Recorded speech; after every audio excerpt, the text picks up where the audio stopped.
শ্বশুর বাড়িতে আমরা মেয়েরা থাকি স্বামীর ভরসায়, তাই তো? আর সেই স্বামীটাই যদি ভালো না হয় তাহলে সেই জায়গাটায় কি করে থাকা যায় তোমরা বলো তো? যাই হোক, এমন কিছু নয়। ভিডিওটা ভালো লাগলে লাইক করো, কমেন্ট করো, শেয়ার করো, সাবস্ক্রাইব করো, পাশে থেকো। সো চলো, হ্যালো এভরিওয়ান, গুড মর্নিং। সবাই কেমন আছো? আশা করছি ভালো আছো, আর আমিও অনেক ভালো আছি। তো আজকের মানে কি বলবো, তোমাদের দাদাভাই এমন একটা কথা বলেছে, আমার সত্যি খুব খারাপ লেগেছে।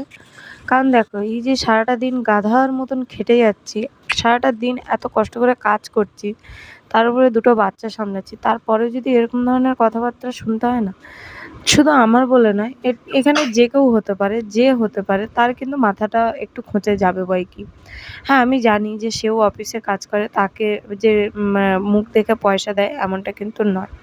তবে হ্যাঁ, এটাও আমি শুধু আমার মানে বরকে নয়, আমি সবাইকে বলবো যে এই যে কথাটা ছেলেরা বলে বা স্বামীরা বলে যে আমাদেরকে মুখ দেখে পয়সা দেয় না, আমাদেরকে ওখানে কাজ করতে হয়, কাজ করলে তারপরে পয়সা দেয়। তো ঠিক একই কথা, তোমরা যখন এই কথাটা ভাববে না যে আমাদেরকে মুখ দেখে পয়সা দেয় না, আমাদেরকে ওখানে কাজ করতে হয়, মাথা খাটাতে হয়, বসে থাকতে হয়, এত কষ্ট করে তারপরে দুটো পয়সা ইনকাম করতে হয়, যখন এই কথাটা তোমরা ছেলেরা ভাববে, তখনই সেম একটা কথা তোমরাও ভাববে। এই জিনিসটা অন্তত ভাববে, ভাবা দরকার যে হ্যাঁ, আমরা যেরকম এখানটায় কষ্ট করে পয়সা উপার্জন করছি, ঠিক তেমনই আমরা বাড়ির মেয়েরা বা বউরাও কিন্তু কষ্ট করে দুবেলা ভাত মানে অর্জন করছি, ঠিক আছে? তোমরাও কিন্তু আমাদেরকে বসে বসে ভাত খেতে দিচ্ছ না।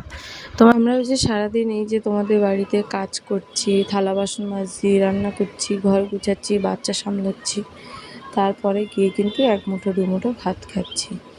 তো যাই হোক, এই কথাটা হয়তো অনেকের খারাপ লাগতে পারে বা অনেকেরই মাইন্ডে লাগতে পারে, তার জন্যে আগে থাকতে গিয়ে আমি ক্ষমা চেয়ে নিচ্ছি, সরি। আমি বলতে চাইনি, বাট না বলেও উপায় নেই। তো যাই হোক, দেখো এখানটায় আমি আমার বড় ছেলেকে ডাকছি, আর আমার ছোট ছেলে চমকে গেছে, ভয়ও পেয়েছে। তাই দেখো, কাক ভেজা হয়ে গেছে, ঠিক আছে? কাক ভেজা হয়ে গেছে, মানে পুরো গা হাত পা ভিজে গেছে এই দেখো। তো যাই হোক, এদিকে এই যে ছোট ছেলের দোলা ফলা সমস্ত কিছু তুলে নিয়েছি। দেখো আমাদের টুং টুং টেনাও এখন জামা পরবে, বৃষ্টি হচ্ছে, ঠান্ডা লাগছে, এই একটা হাতা কাটা জামা পরাবো, আর এই একটা অ্যালমসনি পরাবো। অ্যালমসনি না, ওর অ্যালমসনিটা ঢুকিয়ে দিয়েছি। এটা আমি কিনেছিলাম ওর ছোটোবেলায়, তখন অনেক প্রায় 2 মাস মতন বয়স ছিল, তখন কিনেছিলাম। 3 থেকে 9 মাসের কিনেছিলাম। একটু লম্বা চওড়া তো, যে কোনো জামা কিনলে ছোটো হয়ে যেত, ওই জন্য। এখন পারফেক্টলি হবে, পারফেক্টলি হবে তো, তাই তো? ওটা ভালো না, ওটা ভালো না, আমি গেঞ্জি দিচ্ছি। আমার বড় ছেলেরও ঠান্ডা লাগছে, ঠান্ডা লাগছে তো। দাঁড়া, আমি আগে একটা জামা বের করি। তোর কি পরবি? আলমসনি টুংটুং টেড়াও পরবি? টুংটুং টেড়াও, হ্যাঁ।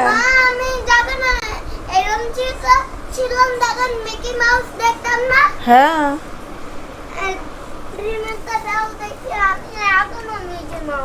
না দাঁড়া, ওই দেখো বাবা, এত জোরে ঝড় বৃষ্টি হচ্ছে আমাদের এখানে যে দরজা খুলে পালিয়ে আসছে। আরে দাঁড়া রে ভাই, অত জল চাই না, একদম টাইট করে বন্ধ করে দিয়েছি। এই দেখো, এদিকে জানলা বন্ধ হয়ে গেছে। তবে একদিকটা ভালো হচ্ছে, বৃষ্টিটা হচ্ছে যে আমার গাছগুলো একটু শান্তি পাবে, জানো? বড্ড মানে রুখো শুকো হয়ে গেছিল। ঠাকুর লক্ষ্মী দিয়েছে, বল? লক্ষ্মী দেয়নি, গাছে জল দিচ্ছে। আচ্ছা, মানে ওর বাবা বা আমি যদি কিছু একটা বলি, খারাপ কিছু যেটা মানে বলা হয় আর কি, তো আমরা যাই হোক একটা কিছু ওয়ার্ড ব্যবহার করি, তো খারাপ কিছু হলে মানে এটা করতে নেই, ভগবান এটা করবে ওটা করবে, যাই হোক একটা কিছু আমরা বলি। সো সেখানে আমার ছেলে বলে, মানে বড় ছেলে বলে, না ওটা করবে না, তাহলে ভগবান লক্ষ্মী দিয়ে দেবে। ভগবান লক্ষ্মীটা দিচ্ছে কোথায় বাপ?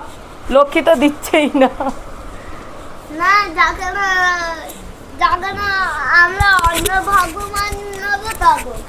ও, অন্য ভগবান নিবি, তারপরে লক্ষ্মী দেবে? হ্যাঁ হ্যাঁ। আচ্ছা, আর আপনি কি বলবেন? না না, এটা দিলেই তুই মুখে দিয়ে দিবি। তো চলো, এই যে আমাদের টুংটুং টেড়াও।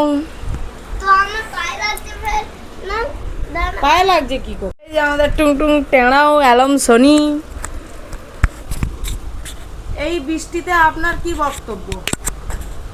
আপনার কোনো বক্তব্য আছে? আমার বক্তব্য আছে। কি বক্তব্য আছে? যদি ঝড় লেগে গেলে, কালকে রাতে ঝড় লেগেছে, পুরো গাছ ভেঙে উড়ে গেছে, আর তুই নুঙ্গুতে হাত দেবিলে ইয়ে করবি। আপনার কোনো বক্তব্য আছে? টুংটুং টেঁড়াও করে দাও একটু। টুং টুং টেনা। হাসি হাসি। এই যে দুবেলা দুমুঠো তোমাদের বাড়িতে ভাত খাওয়ার জন্য আমরা মেয়েরা যা কষ্ট করি, আমরা বোধহয় বাপের বাড়িতে এত কষ্ট করিনি দুবেলা দুমুঠো ভাত খাওয়ার জন্য। এই কষ্টটা যদি আমরা মেয়েরা বাপের বাড়িতে করতাম তাহলে একটু হলেও আমার বাবা মা এদের একটু হলেও সাহায্য হতো, কিন্তু আমরা সেটা তখন বুঝিনি। তবে হ্যাঁ, প্রত্যেকটা মেয়ে আমি আশা করছি বিয়ের পরে এই যে দুবেলা দুমুঠো ভাত খাওয়ার জন্য আমাদেরকে যা কথা শুনতে হয় আর যা কাজ করতে হয়, এটা যদি আমরা বাপের বাড়িতে করতাম তাহলে হয়তো আমাদের এতটা কষ্ট আমাদের বাবা মাদেরকে সহ্য করতে হতো না। তবে জানি না কেন এই যে ব্যাগগুলো আমি রেখে দিয়েছিলাম যে তোমাদের দাদাভাই তুলবে, প্রায় 1 সপ্তাহর বেশি হয়ে গেছে আমরা যে এসেছি, এসে আমি ব্যাগগুলো গুছিয়ে রেখে দিয়েছি, 2-3 দিন মতন হচ্ছে। তোমাদের দাদাভাইকে বলেছিলাম তুলে রেখে দিতে। এবারে আমি যে ও যে তুলবে, সোনা শুয়েছিল, আমি ওর পাশে একটু শুয়েছিলাম, শুয়ে ফোন টিপছিলাম। তার মধ্যে তোমাদের দাদাভাই আমাকে কি বলল, মানে দোকানে যাওয়ার আগে কি বলল, যে ও শুয়ে আছে, তুমি তো ঘরে কাজবাজগুলো একটুখানি গুছিয়ে নিতে পারো, এগুলো একটু করে নিতে পারো। আর সত্যি কথা বলতে ওর পাশে আমি শুয়েছিলাম বলেই কিন্তু ও শুয়েছিল, আমি যেই উঠে এসেছি ও কাঁদে। আর এটা ওরাও মানে তোমাদের দাদাভাইও জানে যে ওর পাশে আমি বললে না, যে কোনো একজন শুয়ে থাকলেই হবে। তো তোমাদের দাদাভাই বলছে যাতে আমি রান্নাবান্না করি, আমি ঘরের কাজবাজ করি, সেই সব ধান্দা খুঁজছো তুমি সেই সব ধান্দা খুঁজে বেড়াচ্ছ, ওকে নিয়ে বসে থাকবে, ওকে নিয়ে সুখ করবে। তাই আমি বলছি আমি যদি ওকে নিয়ে বসে সুখ করি তাহলে সেই সুখটা তুমি করো, বাচ্চাটাকে নিয়ে তুমি বসে থাকো, আমি ঘরে রান্নাবান্না করছি। তো আমার সত্যি কথা বলতে কথাটা খুবই খারাপ লেগেছে যে সারাটা দিন কাজ করছি, গাধার মতন খেটে বেড়াচ্ছি, তার কোনো নাম নেই, সামান্য একটুখানি এই জিনিসের জন্য আমাকে এত বড় একটা কথা শুনতে হলো। যাই হোক, কথাটা হয়তো ছোট, তোমাদের দাদাভাইয়ের কাছে মনে হয়েছে হয়তো কথাটা অতিরিক্তই ছোট, বাট আমার মনে যে এই কথাটা কত বড় আঘাত করেছে সেটা মানে যারা বলে তারা বলার সময় ভাবে না যে এই কথাটা বললে তার কতটা কষ্ট হতে পারে বা যাই হতে পারে। তো যাই হোক, চেষ্টা করি সমস্ত কিছু গুছিয়ে রাখার, কিন্তু সত্যি কথা বলতে বাচ্চা নিয়ে আমি করে উঠতে পারি না। তাতে কে কী ভাবলো না ভাবলো, কে কী বললো না বললো, সেটা নিয়ে আমার কোনো ম্যাটার করে না। বাট তবু কিছু কিছু কথা এমন আছে যা আমাদের মেয়েদের মনে না খুব বড় পরিমাণে আঘাত করে এবং খারাপও লাগে। সেজন্য বললাম যে স্বামী যদি এরকম হয়, মানে স্বামী যদি এরকম বলতে পারে তাহলে পাশের লোক বলবে না একটা কথা? তো যাই হোক, ভিডিওটা ছিল এই অবধি। তোমাদের যদি ভালো লাগে আর আমার মতামতের সাথে কী মতামত সেটা তোমরা জানিও। তো সবাই ভালো থেকো, সুস্থ থেকো, টাটা।